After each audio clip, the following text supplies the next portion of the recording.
Some things I like to do with my mom is cuddling with her and playing with her. That's one of my favorite things doing with my mom. I love my mom because she snuggles with me in my bed. My name is Nelba Marquez-Greene, and it was on this very stage 23 years ago at a Northern Regional Music Festival that I met my husband for the first time. Those are our children you just saw, Anna and Isaiah, and my husband, Jimmy, and I buried Anna, our caramel princess, 2 days before Christmas last year, after the massacre at Sandy Hook Elementary School. Her unopened gifts were still under the tree.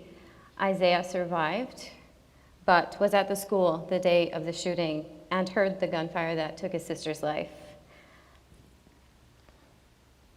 After Anna's death, we toured the classroom where she took her last breath, and we were given a great gift. On the Hopes and Dreams board at her school, Anna had shared that her hope for the year was to tell stories. You'll see in the bottom right there, it says to write stories when I can. So my husband and I have promised to tell stories. The stories that she can't tell now, we will do that for her. Stories that bring Anna to life and speak of the love she had and the love she gave, and stories on how we feel love can change things.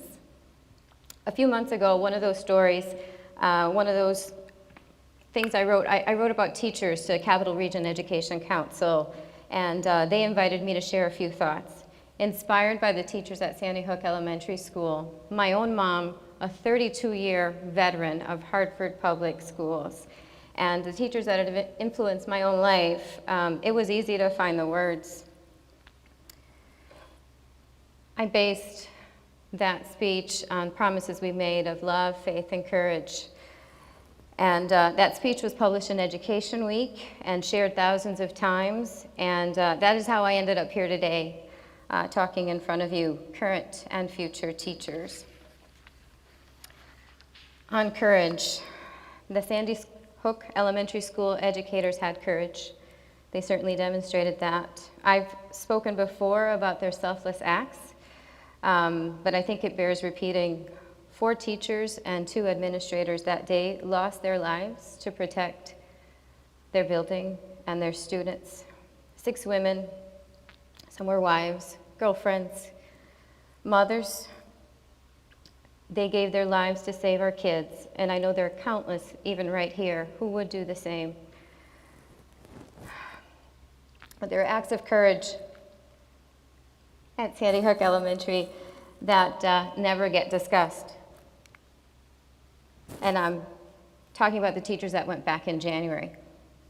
When I asked my son's teacher why she came back to work, she responded just like this. She said, because they're my kids, and my students need me now more than ever. She wrote to me every day about what Isaiah had eaten for lunch, and how many times he used the bathroom, and whether it was a good day or a bad day. And 4 months later, when my son finally came home from school and he smiled, I asked him about it, and he said, just like this, Mom, my teacher is so funny. I had an epic day. A few teachers will find themselves in the position of the teachers at Sandy Hook Elementary School, but every day you teach will require courage. Courage to support students like my son, who have lived through traumas no child should ever have to face alone. And courage to spare something extra for students who are left out and overlooked, like the young man who killed my daughter and 19 of her classmates. At some point, he was a young, impressionable student.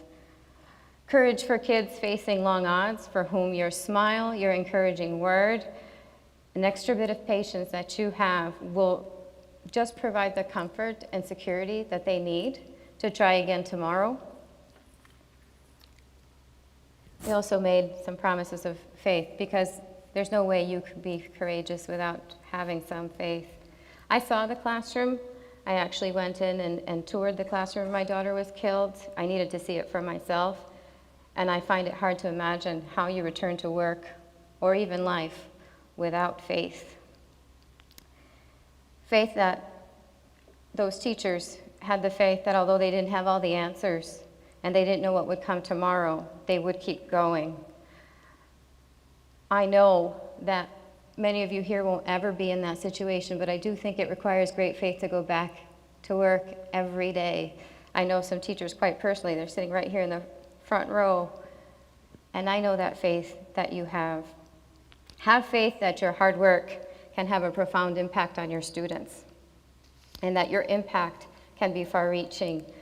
I got about 15,000 personal letters at home after Anna was killed, and of all those letters, I kept one by my nightstand for about 4 or 5 months, and that was from my high school English teacher at Hartford Public High School, by the way, Robert Buckley.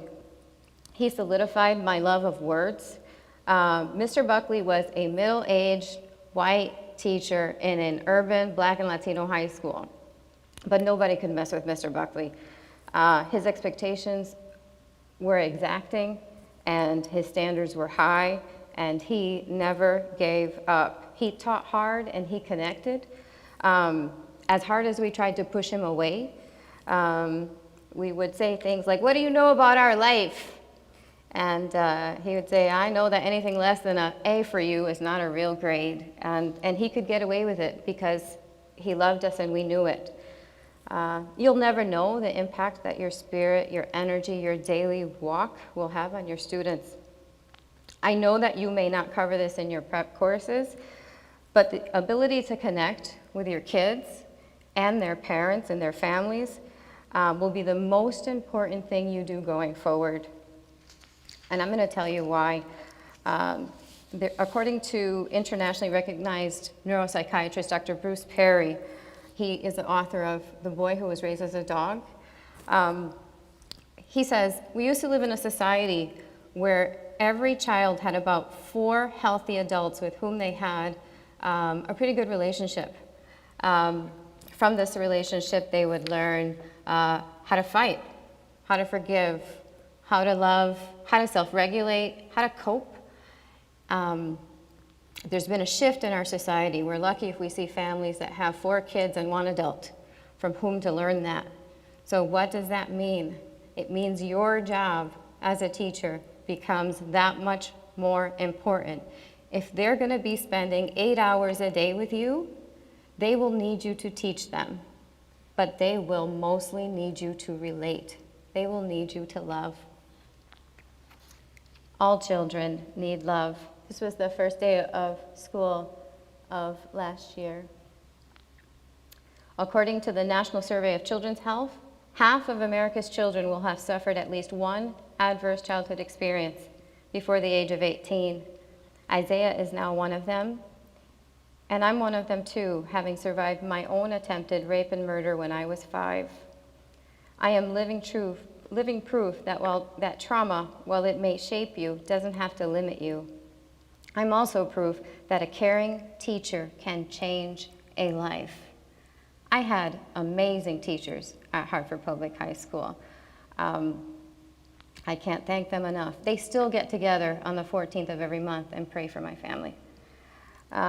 Children will arrive at your school in all manner of ways. Some, like Isaiah, harbor hurts and grieve deeply inside. Others won't. Some will come fully prepared and ready to learn, and others won't. Some will come with full bellies, and others will be too hungry to pay attention in your classes. Some will come from intact homes, and some will come from fractured ones. They will all need your love. If you do nothing else, you will need to love them. It will be way more important than any test you ever give. Isaiah still loves school.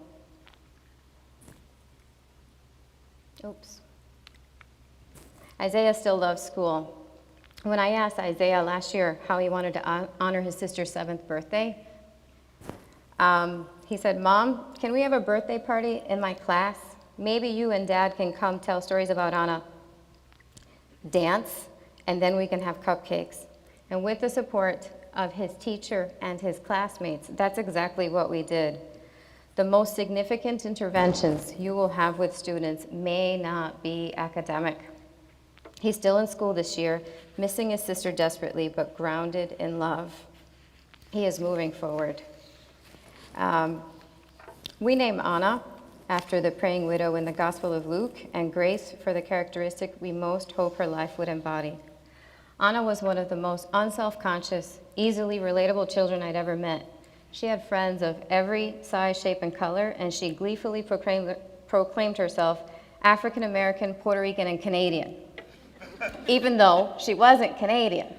But as my pastor said at her service, Anna knew who she was. It allowed her to enjoy where she was and with who she was, and most importantly, Anna knew why she was. Reverend Dr. Martin Luther King had this to say about love. What we need is a realization that power without love is reckless and abusive, and that love without power is sentimental and anemic.